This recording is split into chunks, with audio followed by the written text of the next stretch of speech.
저는 이수진입니다. 올해 33살. 서울 변두리의 한 작은 피부 관리실에서 일하고 있습니다. 결혼 5년 차에 7살 된 아들을 둔 평범하기 그지없는 워킹맘입니다. 제 삶을 설명하는 단어들은 늘 안정적 혹은 무난함이었습니다. 어릴 적부터 저는 딱히 모난 구석 없는 아이였어요. 키워주신 아빠 박민호 씨는 공무원이셨고 엄마 김미경 씨는 늘 다정하고 헌신적이셨지요. 저희 집은 늘 웃음소리가 끊이지 않았습니다. 특히 엄마와 저는 흔히 말하는 모녀 사이 그 이상이었습니다. 엄마는 저의 가장 친한 친구이자 비밀을 털어놓을 수 있는 유일한 존재였으니까요.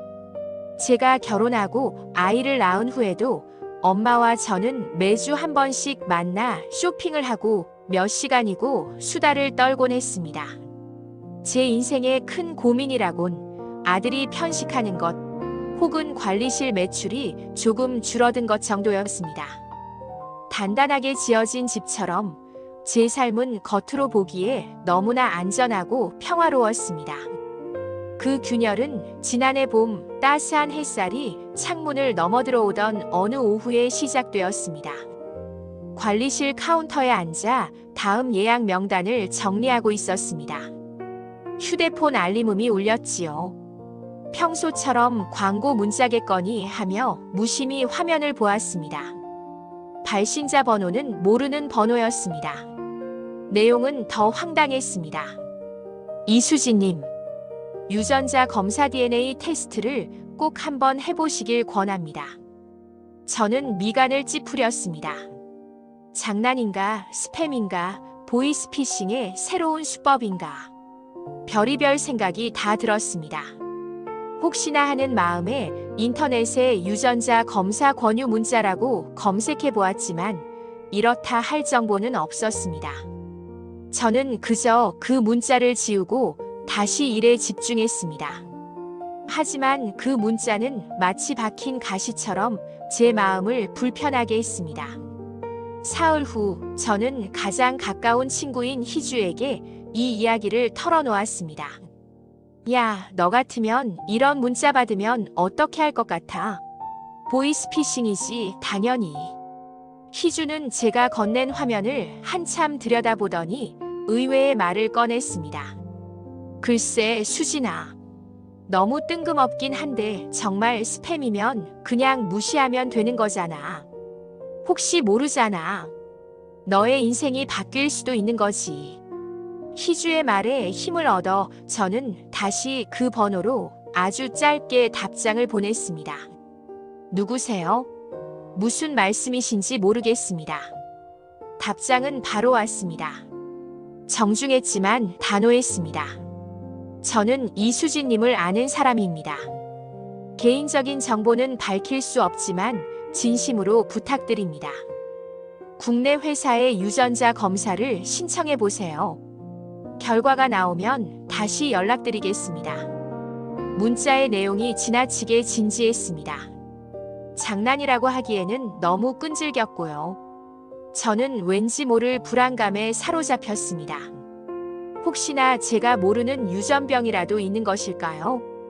1년 전 저는 이미 건강상의 이유로 간단한 유전자 검사를 해본 적이 있었습니다. 하지만 이번에는 왠지 더 깊은 검사를 해야 할 것 같았습니다. 그날 저녁 퇴근 후 아들을 재우고 거실에 앉았습니다. 남편은 출장 중이었습니다. 저는 숨을 고르고 엄마에게 전화를 걸었습니다. 평소처럼 일상의 이야기를 주고받은 후 저는 아주 조심스럽게 그 이야기를 꺼냈습니다. 엄마, 혹시 제가 태어나기 전에 엄마한테 무슨 특별한 일이 있었어요? 아빠한테는 말씀 못하실 만한 일 같은 거요. 수화기 너머로 잠시 침묵이 흘렀습니다. 길지 않았지만 제게는 영원처럼 느껴지는 침묵이었습니다. 늘 밝고 명랑하던 엄마의 목소리가 낯설게 가라앉았습니다. 수진아, 내가 무슨 말을 하는지 알아. 엄마의 목소리는 떨리고 있었습니다. 저는 심장이 쿵 내려앉는 것을 느꼈습니다. 엄마, 도대체 무슨 일이에요? 숨기지 말고 말씀해 주세요. 엄마는 깊은 한숨을 내쉬었습니다. 사실은 내 아빠 박민호 씨랑 결혼하기 전에 아주 잠깐 만났던 사람이 있었단다. 딱 한 번, 아주 짧은 만남이었어. 하지만 그때 내가 생긴 것 같아.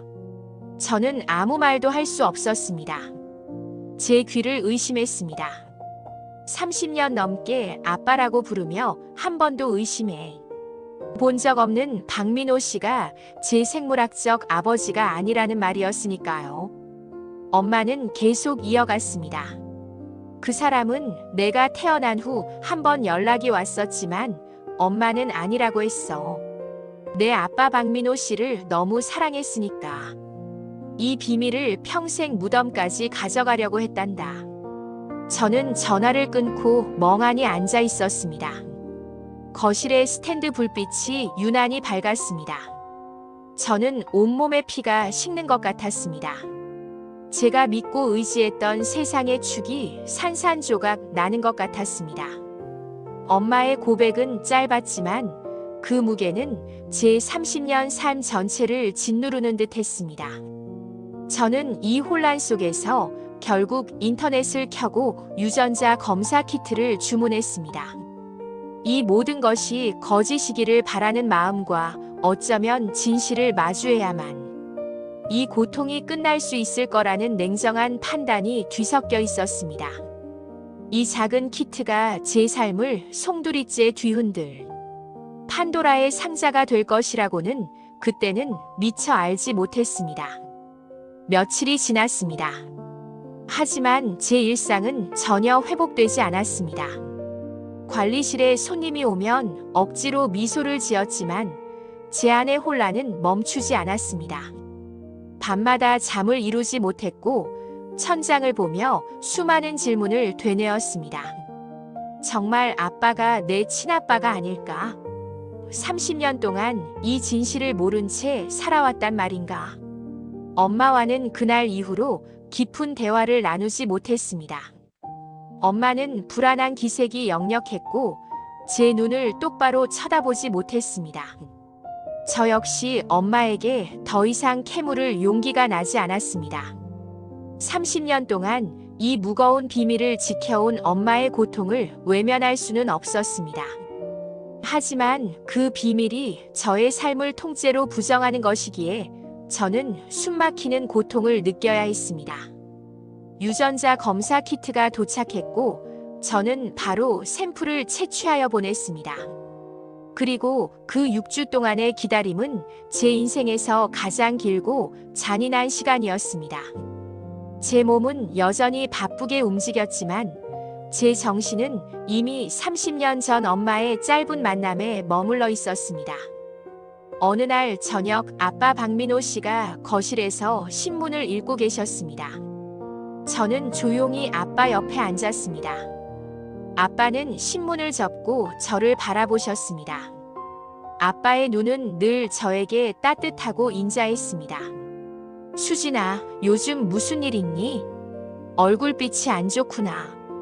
아빠의 걱정 어린 목소리에 저는 목이 메었습니다. 이 따뜻한 눈빛을 제가 영영 의심해야 하는 걸까요? 만약 진실이 밝혀진다면 아빠는 이 모든 사실을 감당하실 수 있을까요? 저는 아무렇지 않은 척 말했습니다. 아니에요, 아빠. 그냥 관리실 일이 요즘 좀 피곤해서요. 아빠는 제 머리를 다정하게 쓰다듬어 주셨습니다. 그 손길에서 느껴지는 익숙한 무게, 30년 동안 저를 키워낸 사랑의 무게가 너무나 선명했습니다. 저는 속으로 비명을 질렀습니다. 이런 분에게 제가 어떻게 진실을 물을 수 있을까요? 저는 아빠의 행복을 지켜야 할 소명과 제 존재의 진실을 알아야 할 반소명 사이에서 갈등했습니다. 드디어 6주가 지났고 검사 결과가 나왔다는 문자 알림이 도착했습니다. 저는 떨리는 손으로 앱을 열었습니다. 흰 바탕에 붉은색 글씨로 선명하게 적힌 결과는 저의 모든 기대를 무너뜨렸습니다. 친자 관계 확률 99.99%. 저는 숨을 쉴 수가 없었습니다. 박민호 씨는 제 생물학적 아버지가 아니었습니다. 그리고 제 DNA는 최재훈이라는 낯선 이름과 연결되어 있었습니다. 저는 바로 엄마에게 전화를 걸었습니다. 목소리가 떨려 제대로 나오지 않았습니다. 엄마, 사실이잖아요. 아빠가 친아빠가 아니잖아요.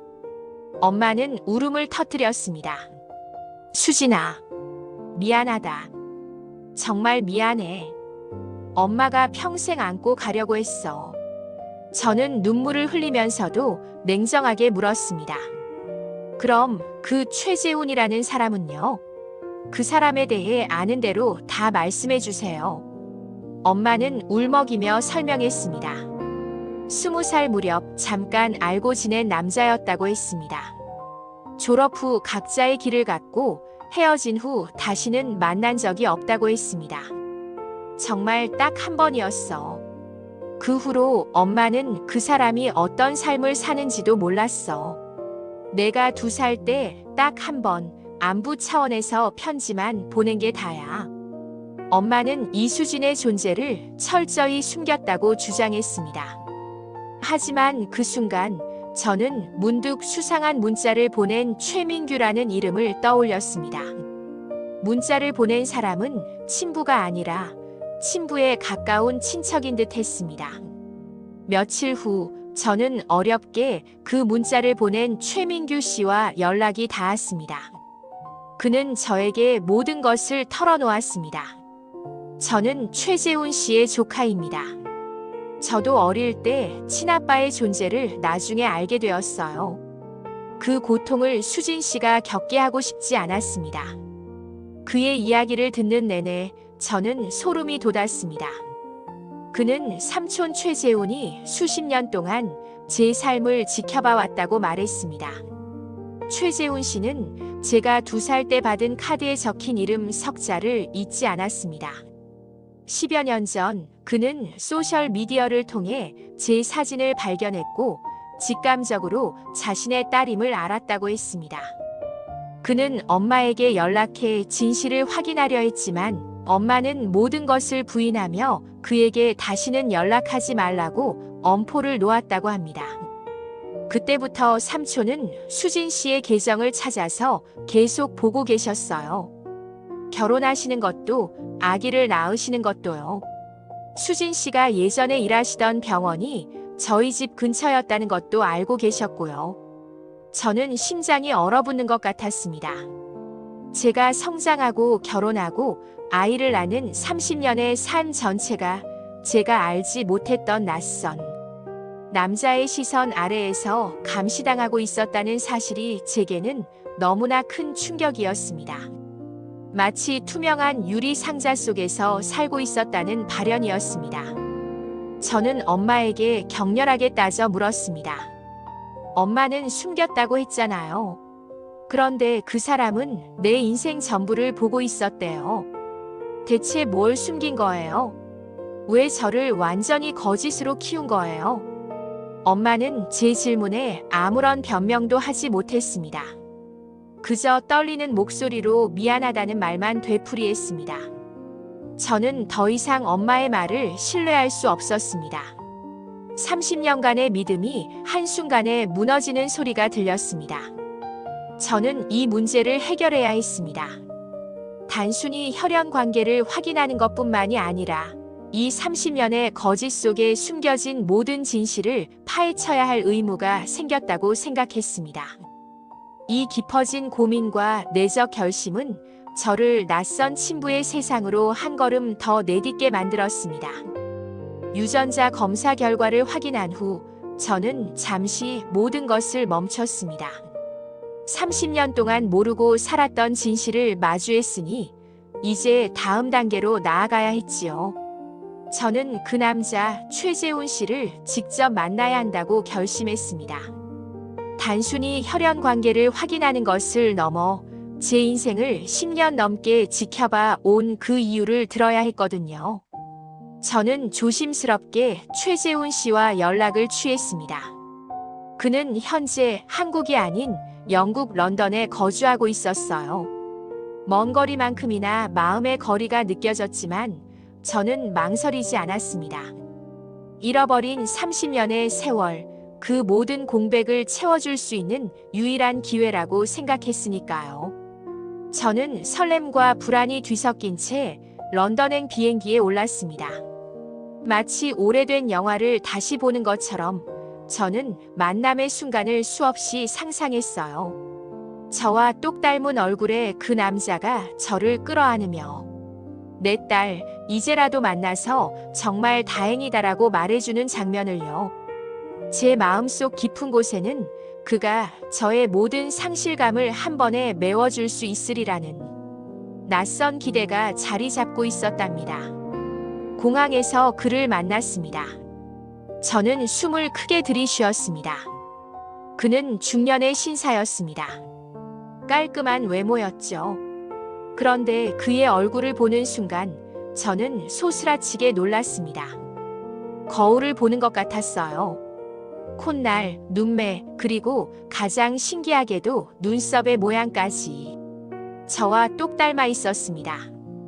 그저 유전적으로 연결된 사람이 아니라 나의 또 다른 모습을 보는 것 같았죠. 하지만 그의 눈은 달랐습니다. 따뜻한 빛이 없었어요. 그는 저에게 악수를 청했고 짧고 건조한 목소리로 인사했습니다. 이수진 씨, 먼 길 오시느라 고생하셨습니다. 저는 그 순간 상상했던 모든 감격적인 장면들이 산산조각 나는 것을 느꼈습니다. 런던에 머무는 5일 동안 저희는 매일 한두 번씩 만나 식사를 하거나 대화를 나누었습니다. 하지만 만남은 늘 어색했습니다. 그는 말을 아꼈습니다. 저는 그에게 저의 삶과 감정, 그리고 30년 동안의 고통에 대해 끊임없이 이야기했지만 그는 주로 침묵하거나 단답형으로 대답했습니다. 왜 나를 계속 지켜보셨나요? 제가 용기를 내어 물었습니다.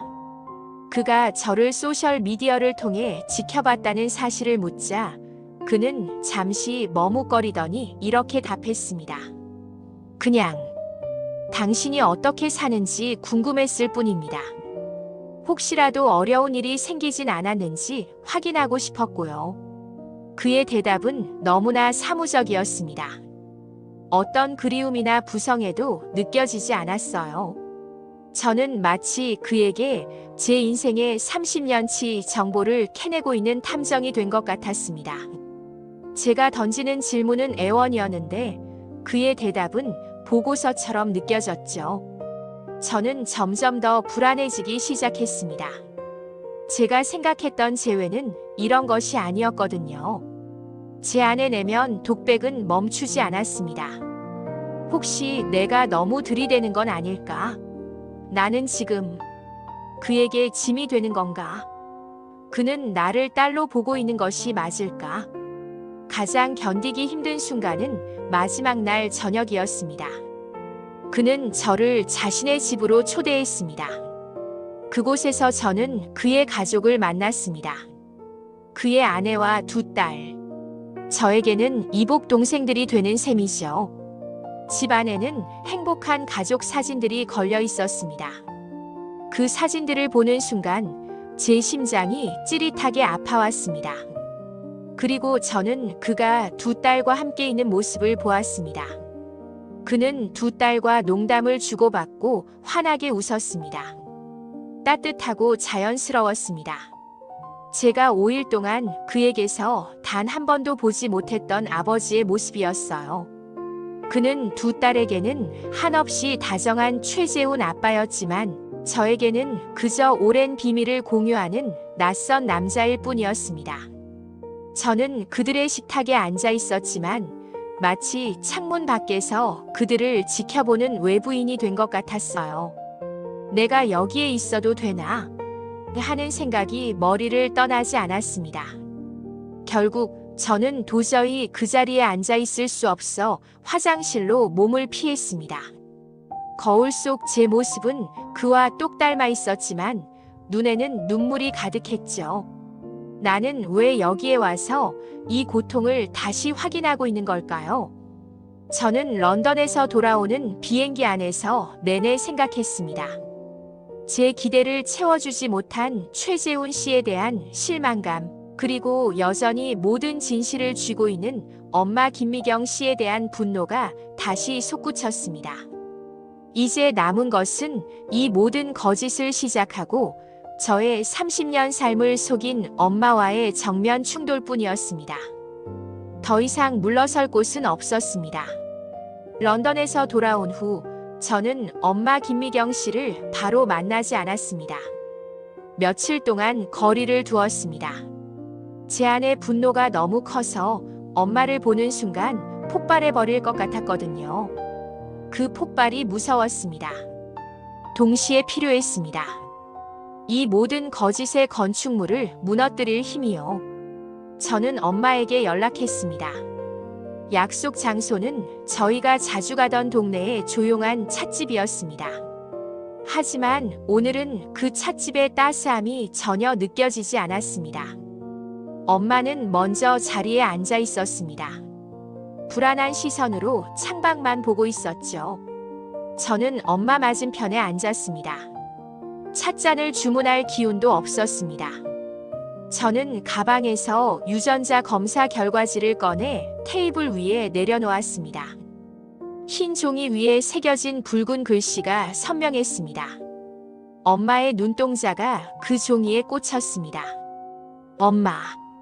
제 목소리는 낮고 차가웠습니다. 수진아. 결과를 봤구나. 정말 미안하다. 엄마가 떨리는 목소리로 말했습니다. 미안하다고요? 30년 동안 저를 속였으면서 이제 와서 미안하다는 말로 끝낼 수 있을 거라고 생각하세요? 저는 감정을 최대한 절제하며 물었습니다. 하지만 제 내면은 이미 화산처럼 끓어오르고 있었습니다. 내 아빠 박민호 씨를 잃을까봐 그랬어. 그때는 정말 어쩔 수 없었단다.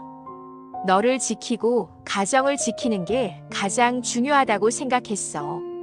엄마는 눈물을 글썽이며 변명했습니다. 전형적인 한국 엄마의 자기 희생적인 변명이었습니다. 가정을 지킨다. 엄마가 지킨 건 가정이 아니라 엄마의 거짓말이었죠. 저는 테이블에 몸을 숙였습니다. 엄마의 눈을 똑바로 쳐다보았습니다. 저는 런던에서 최재훈 씨를 만나고 왔어요. 그는 10년 넘게 제 삶을 지켜봤대요. 소셜 미디어를 통해서요. 제가 결혼하고 아이 낳는 것까지 다요. 엄마의 얼굴이 하얗게 질렸습니다. 이 사실은 엄마도 몰랐던 것 같았습니다. 엄마는 제가 2살 때 최재훈 씨에게 아니다라고 딱 한 번 말했다고 했죠. 그런데 그 한마디로 끝날 문제가 아니었어요. 그 사람도 자기 아이의 존재를 확인하고 싶어 했는데 엄마가 저를 지옥처럼 가두고 숨긴 거예요. 엄마의 거짓은 저의 삶 전부를 낯선 남자의 시선 아래에 방치한 거나 마찬가지예요. 엄마는 입술을 깨물었습니다. 말문이 막힌 듯 했습니다. 수진아. 엄마는 정말 그때는 됐어요, 엄마. 저는 엄마의 말을 잘랐습니다. 저는 런던에서 돌아온 후 최재훈 씨에게 물었던 마지막 질문에 대한 대답을 떠올렸습니다. 그가 당시의 상황을 매우 모호하게 설명했지만 저는 그 단서들로 퍼즐을 맞춰냈습니다. 최재훈 씨가 저에게 그러더군요.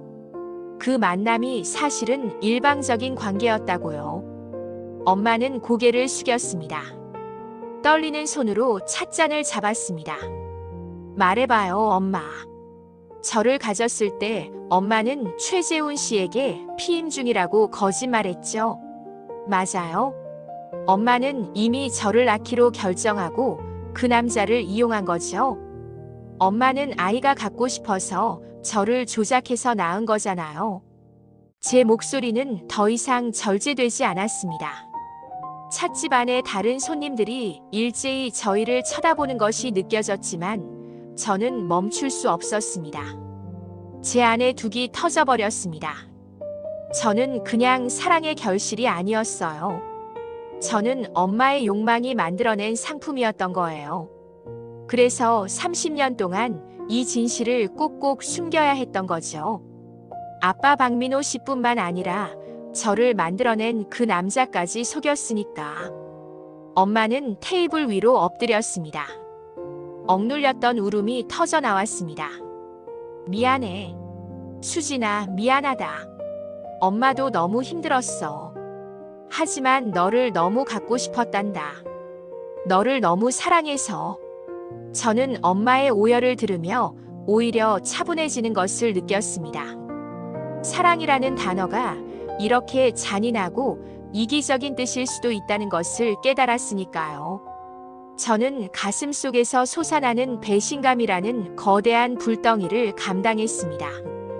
이 사람은 제가 평생 의지했던 소울메이트가 아니었습니다. 30년 동안 저를 기만한 그저 한 명의 거짓말쟁이였습니다. 저는 천천히 자리에서 일어났습니다. 엄마. 저는 더 이상 엄마의 삶의 일부가 되고 싶지 않아요. 제 말은 단호하고 깨끗했습니다. 더 이상 미련이 없었습니다. 엄마가 저를 낳아준 것은 고맙지만 엄마의 그릇된 선택 때문에 저는 제 존재 자체를 의심하게 되었어요. 저는 이제 제 아들을 데리고 저만의 가정을 지킬 거예요. 엄마는 그 거짓의 무게를 스스로 감당하세요. 저는 테이블 위에 놓인 유전자 검사 결과지를 그대로 둔 채 찻집 문을 열고 밖으로 걸어 나왔습니다. 런던의 차가운 재회보다 이 익숙한 찻집에서의 이별이 훨씬 더 냉혹했습니다. 제 등 뒤로 엄마의 울음소리가 희미하게 들려왔습니다. 하지만 저는 뒤돌아보지 않았습니다. 저의 30년 삶을 지탱하던 가장 큰 기둥이 무너지는 순간이었습니다. 저는 이제 스스로 서야만 했습니다.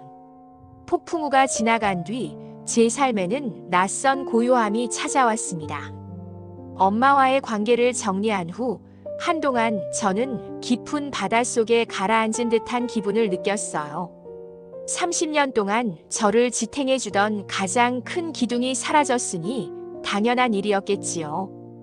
허전함이 밀려왔지만 동시에 알 수 없는 해방감도 함께 찾아왔습니다. 더 이상 거짓 위에 서 있지 않아도 된다는 안도감이었습니다. 저는 억지로 슬퍼하려고 하지 않았습니다. 감정을 쏟아내는 대신 그 모든 감정을 잔잔한 수면에 비춰보듯이 바라보려 했어요. 엄마를 용서했느냐고요? 아직은 아닙니다. 그 모든 배신과 이기적인 선택을 쉽게 덮어버릴 수는 없었습니다. 하지만 이제 저는 엄마의 행동이 나를 향한 것이 아니라 엄마 자신의 결핍에서 비롯된 것임을 어렴풋이 이해하게 되었답니다. 그 깨달음이 저에게 엄마를 미워하는 대신 그저 안타까워할 수 있는 거리를 주었지요. 가장 큰 위로는 저를 키워주신 아빠 박민호 씨에게서 왔습니다. 엄마와의 충돌이 있기 며칠 전 아빠는 조용히 저에게 편지 한 통을 건네셨어요. 아빠는 말이 많은 분이 아니시거든요. 그 편지에는 아빠의 투박한 글씨체가 덤덤하게 이어져 있었습니다. 아빠는 이 모든 진실을 알게 되어 가슴이 무너지는 것 같다고 쓰셨습니다. 하지만 아빠의 걱정은 오직 저 이수진에게만 향해 있었습니다. 수진아, 내가 이 사실 때문에 상처받는 것이 아빠는 가장 두렵다. 너는 아빠의 딸이고 영원히 아빠의 딸이야. 아무것도 변하지 않아. 그 짧고 단호한 문장들이 저의 모든 불안을 잠재웠습니다. 런던에서 만난 최재훈 씨의 차가운 시선과 엄마의 이기적인 사랑을 경험한 후였기에 아빠의 이 무조건적인 사랑은 마치 단단한 바위처럼 느껴졌습니다. 혈연이 주는 연결고리보다 30년 동안 변함없이 쌓아온 시간과 헌신이 진정한 가족을 만든다는 것을 비로소 깨닫게 된 순간이었지요. 아빠와의 관계는 변하지 않았습니다. 아빠는 여전히 매일같이 저희 아들에게 전화를 걸어 안부를 물으십니다. 아들은 여전히 아빠를 세상에서 가장 멋진 할아버지라고 생각하고요. 제 목 뒤에 새겨진 아빠의 필체 문신을 볼 때마다 저는 제가 얼마나 큰 복을 받았는지 새삼 감사하곤 한답니다. 저는 이제 저의 존재 자체를 의심했던 고통스러운 질문에서 벗어났습니다. 저는 실수나 조작의 결과물이 아닙니다. 저는 이 세상에 존재할 가치가 있는 사람입니다. 최재훈 씨의 무관심도 엄마의 거짓말도 제 가치를 깎아내릴 수는 없다는 것을 알았습니다. 제 삶은 이제 과거의 그림자에서 벗어나 햇살 아래로 걸어 나왔습니다. 저는 남편과 아들에게 더 집중합니다. 저희 세 식구가 함께 쌓아가는 소소한 일상들이 제게는 가장 확실하고 행복한 진실이랍니다. 물론 제 삶에는 여전히 2명의 아빠가 존재합니다. 런던에 계신 최재훈 씨와는 아직 어색한 이메일을 주고받고 있습니다. 저는 그에게 어떤 큰 기대를 하지 않기로 했습니다. 그는 그저 제가 감당해야 할 또 다른 현실일 뿐이니까요. 억지로 부성애를 요구하지도 않을 거예요. 저희의 관계는 천천히 그리고 아주 조심스럽게 시간을 두고 만들어갈 숙제로 남겨두었답니다. 제 이야기는 이렇게 일단락됩니다. 큰 비밀이 밝혀지고 가장 가까웠던 이와 단절되었지만 저는 무너지지 않았습니다. 오히려 제가 가진 가장 소중한 것이 무엇인지 분명히 알게 되었으니까요. 그것은 바로 박민호 아빠의 사랑과 저 스스로의 굳건함입니다. 저는 이제 평범한 일상으로 돌아갑니다. 아침에 일어나 아들에게 밥을 먹이고 관리실 문을 엽니다. 이제 제 삶은 더 이상 안정적이라는 단어로만 설명되지 않을 것 같아요. 진실 그리고 사랑이라는 더 깊고 단단한 뿌리를 내렸으니까요. 모든 것을 알았으니 이제 괜찮습니다. 저는 이수진이니까요.